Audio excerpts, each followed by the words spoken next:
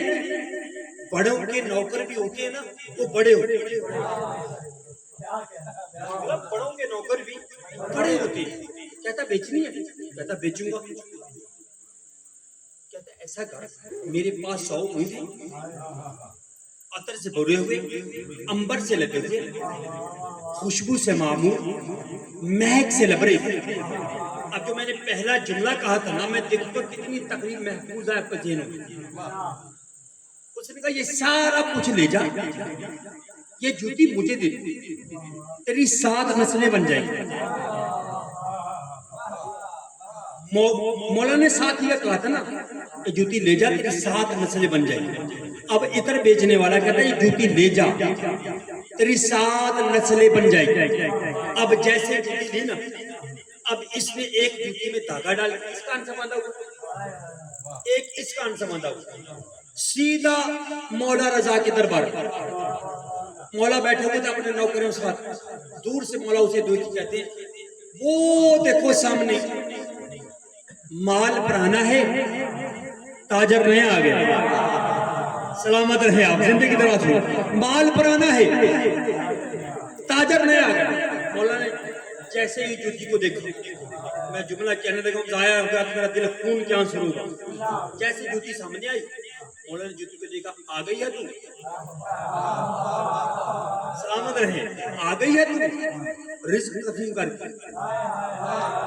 آ گئی ہے تو رزق تقسیم کر کے. اب اس نے کیا کیا, جوتی کو ڈال دیا دھاگا. مولا کے کان میں, اپنے کان میں ادھر باندھا ہوا ہے. کرتا کیا. اب دیکھیے اکثر دربار میں ہم کسی پہ جائیں نا, تو ملنگوں کا کام یہ ہوتا ہے کہ یا جھاڑو دیتے یا آنے والوں کو پانی پلا. اب معروف کی ڈیوٹی بھی یہی, میں اطاعت رسول سے باہر نہیں گیا, میں لاؤں اسی پہ آیا ہوں. اس نے کہا مولا اب 2 کام کرتا ہے, یا پانی پلا رہا ہے یا جھاڑو دے رہا ہے. ایسے یہ بصرہ میں مومنوں کی بستی تھی, اس میں سیلاب آ گیا. وہ سارے اکٹھے. اس نے کہا آپ کیا کریں. اس نے کہا جو پانی جس کی دادی کا حق ہے نا, اس کی منت کرو, یہ سیلاب ختم ہو جائے. اس نے کہا وہ خراسان میں رہتا ہے, اس کے پاس چلے جاؤ. وہ سارے اکٹھے ہو کے میرے مولا رضا کے دربار میں آئے. جب مولا رضا کے دربار میں آئے نا, تو مولا رضا نہ ملا, معروف مل گیا. معروف سے کہا بھئی ہمیں مولا رضا سے ملنا بہت ضروری ہے, ہم بہت دور سے آئے. اس نے کہا مولا رضا آپ سے مل نہیں سکتے. اب میں نے جملہ کہنا ہے, میں دیکھوں گا کتنا بلند ہے آپ کی معرفت. کہا مولا رضا آپ سے مل سکتے ہی نہیں. اس نے کہا مولا رضا سے کیوں نہیں ملیں گے, ہم اتنی دور سے مولا سے ملنے کے لیے آئے. کہنے لگا مولا کے پاس اس وقت کچھ ملک, کچھ نبی. سمجھیے دیدن محترم, مولا کے پاس اس وقت کچھ ملک, کچھ نبی آگے سبھی. مولا انہیں تعلیم دینے میں مصروف ہے. سلامت رہے آپ. مولا کے پاس کچھ ملک, کچھ نبی, مولا ابھی انہیں تعلیم دینے میں مصروف ہیں. اس نے کہا مولا ہم سے کیوں نہیں ملیں گے. نہیں کہا تمہیں پتہ نہیں بتانے دیا کہ مولا آپ سے مل سکتے ہی نہیں. معروف نے جملہ تھا. معروف کہتے ہیں مولا آپ سے اس لیے نہیں مل سکتے, جس کے عقیدے میں کمزوری ہو نا, اسے مولا ملا نہیں کرتا. سلامت رہے آپ. اس نے کہا ہمارے عقیدے میں کیا کمزوری ہے, ہم بصرہ سے یہاں مدد لینے کے لیے آئے. اس نے کہا یہی تو کمزوری ہے, بصرہ سے یہاں کیوں آئے ہو, وہاں کیوں نہیں بلا لیا. سلامت رہے آپ. کیا وہاں بلاتے تو مولا وہاں نہ آتے. اس نے کہا بھائی اب تو ہم آ گئے, آپ کی بڑی مہربانی, ہمیں مولا سے ملا دو. معروف کہتا مولا آپ سے مل نہیں سکتے. اس نے کہا اگر مولا ملیں گے نہیں تو ہماری مشکل آسان کیسے ہوگی.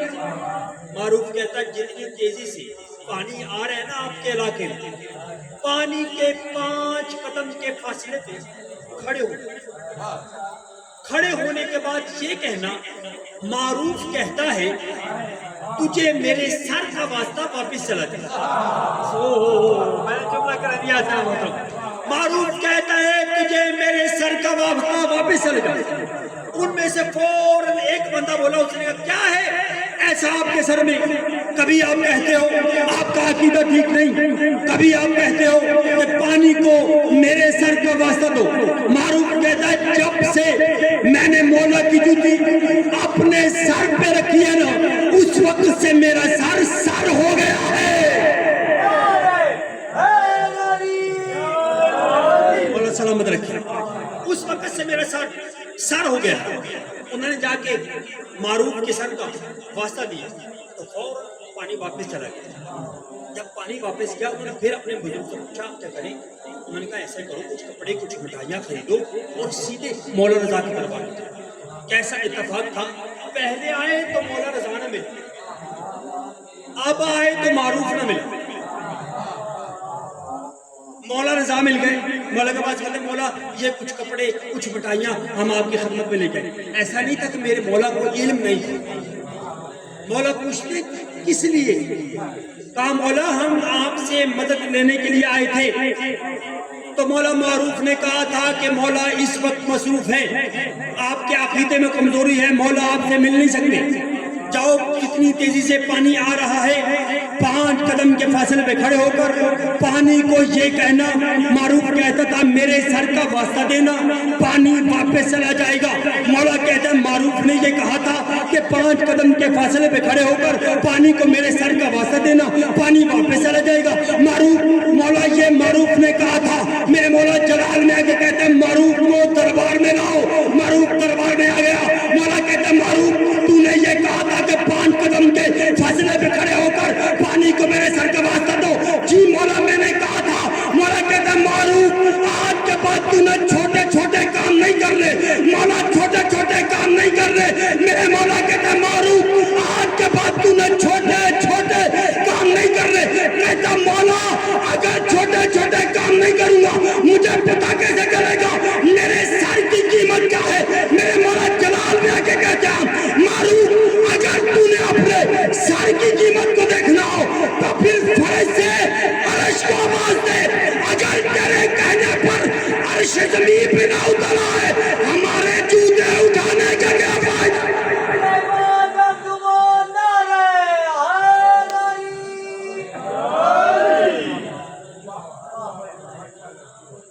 اگر ہمارے جوتے اٹھا کے یہ چھوٹے چھوٹے کام کرنے کی ضرورت نہیں. اگر تو زمین پہ کھڑے ہو کے عرش کو آواز دے تو عرش زمین پہ اترا. جن کے جوتوں میں اتنی طاقت تھی، خدا کی قسم دنیا اطاعت رسول سے بے خبر ہے. اپنے وقت کے محمد کی اطاعت کی نہیں گئی.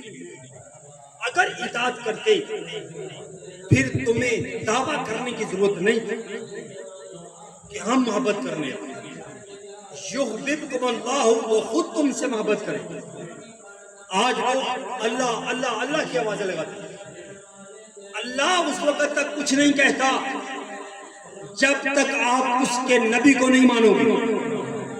نبی اس وقت تک تم سے راضی نہیں ہو سکتا جب تک اس کو ساتھ یعنی علی کو نہیں مانو، سیدہ زہرا کو نہیں مانو، حسن کو نہیں مانو، حسین کو نہیں مانو.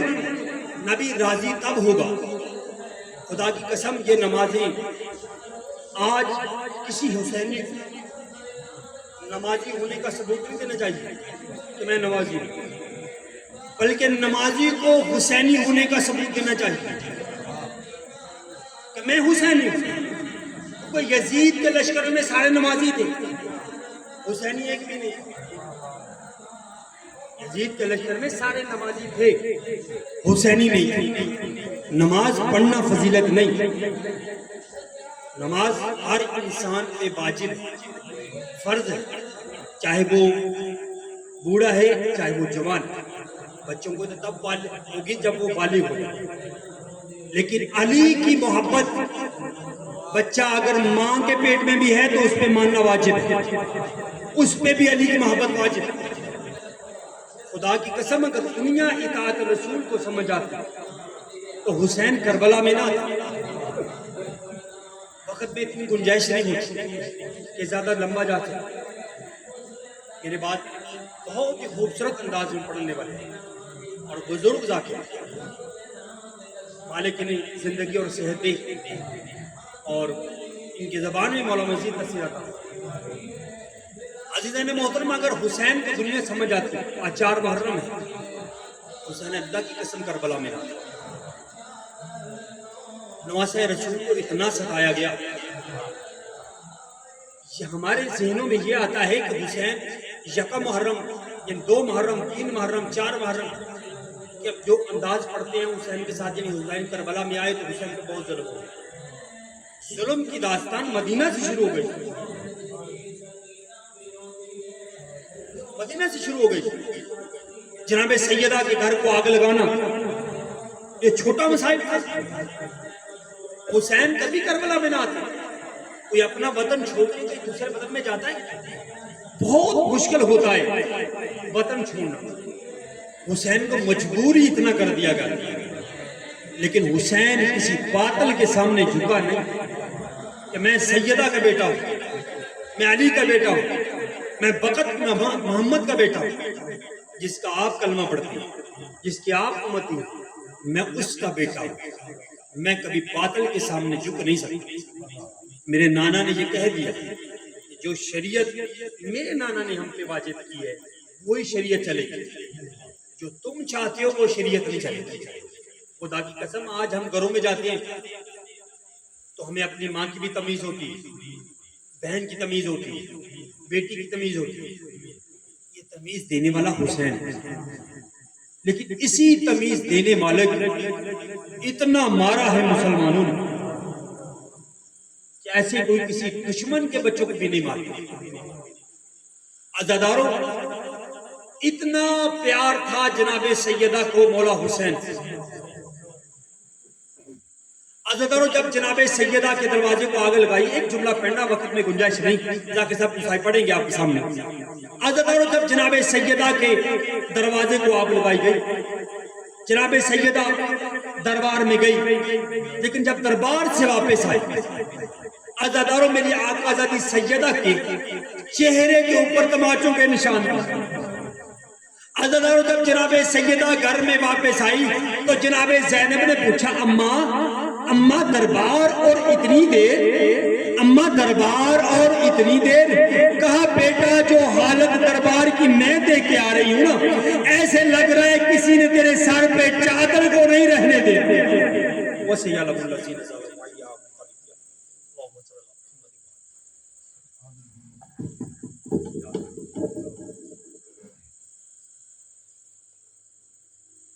بلندتر صلوات. اللہم صلی علی محمد. شاہ